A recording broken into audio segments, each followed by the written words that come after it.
Bismillahirrahmanirrahim. Assalamualaikum warahmatullahi wabarakatuh. Alhamdulillahi wa kafa. Wassalatu wassalamu ala rasulillahil mustafa. Alladzi la yantiqu anil hawa in huwa illa wahyu yuha. Wa ala alihi wa sahbihi ala tuqa wa sidqi wal wafa amma ba'du.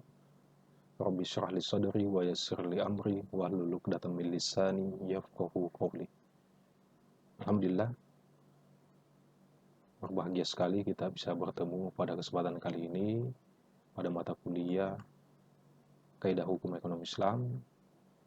Pada pertemuan kali ini kita akan membahas terkait dengan topik status, adat, kebiasaan urf dalam Islam. Mengawali daripada pertemuan kita kesempatan kali ini, kita akan membahas definisi al-urf yang disampaikan oleh salah satu alim, oleh Syekh Ali bin Muhammad Al-Jurjani pada Mu'jam At-Ta'rifat.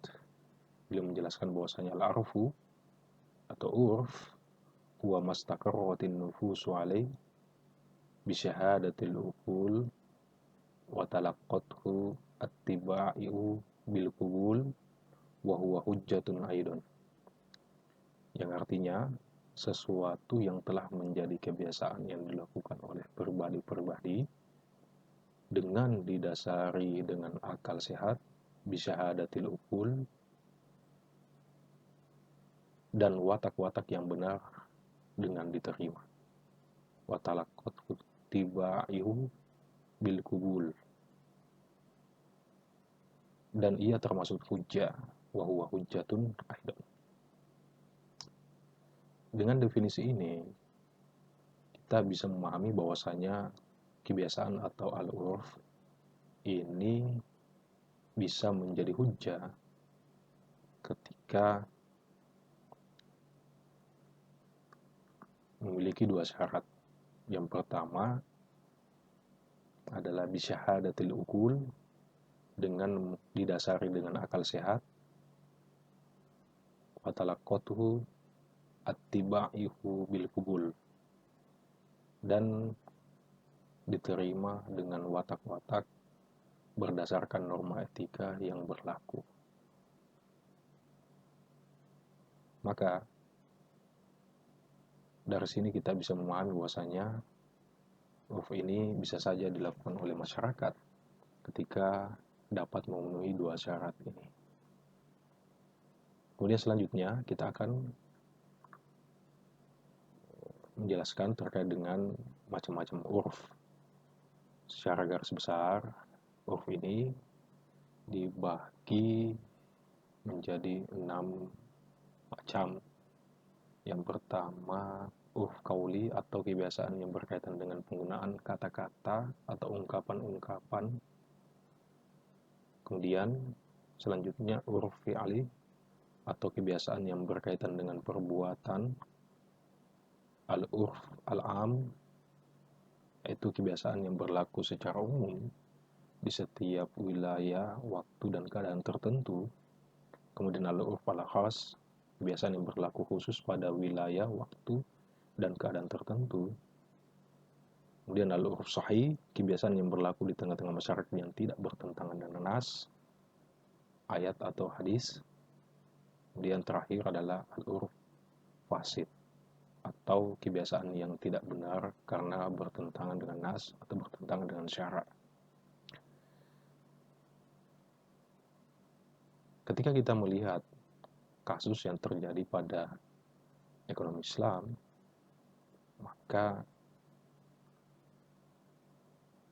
kita kutip dari pandangan ulama Syekh Wahbah Suhaili menjelaskan bahwasanya pada pembahasan al-urf ini seseorang diperkenankan untuk melakukan transaksi jual beli salam, pemesanan secara online, atau mungkin jual beli istisna,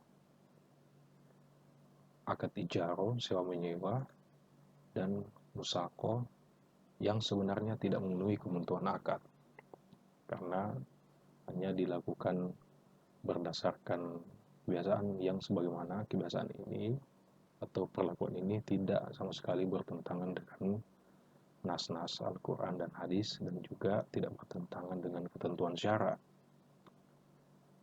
Misalnya kita berikan contoh pada praktek pembulatan pembayaran dalam jual beli sistem COD atau cash on delivery yang sering terjadi karena pada saat itu ketiadaan uang kembalian atau kesulitan mencari uang kembalian, kesulitan mencari pecahan-pecahan uang yang sesuai.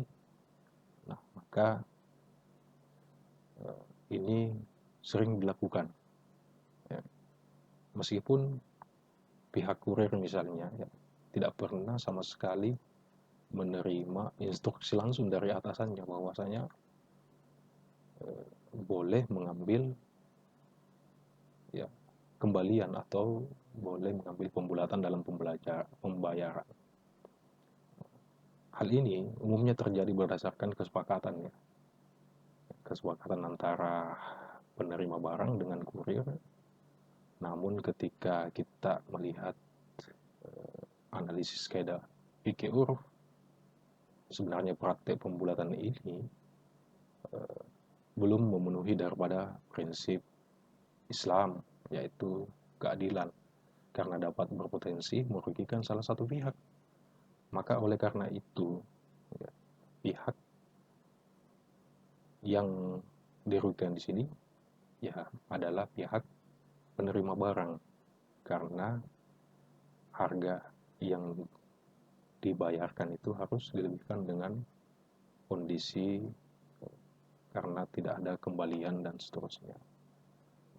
Dengan kebijakan atau kebijaksanaan yang mereka sepakati, maka hal ini dianggap menjadi sebuah kebiasaan yang satu sama lain tidak dirugikan, dan tentunya ini juga mementingkan daripada kepuasan dari setiap pihak yang bertransaksi.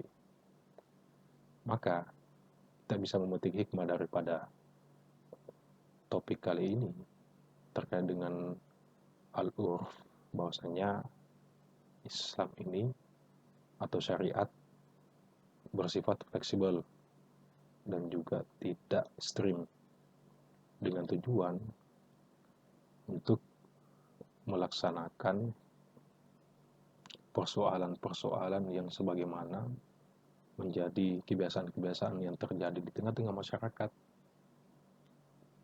dan tetap bisa dilakukan dengan fleksibel tanpa merugikan satu sama lain. Mungkin ini yang kami bisa sampaikan. Jika ada yang ingin ditanyakan, silakan ditanyakan. Maka kita cukupkan dengan mengucapkan hamdalah alhamdulillahirabbil alamin. Wassalamualaikum warahmatullahi wabarakatuh.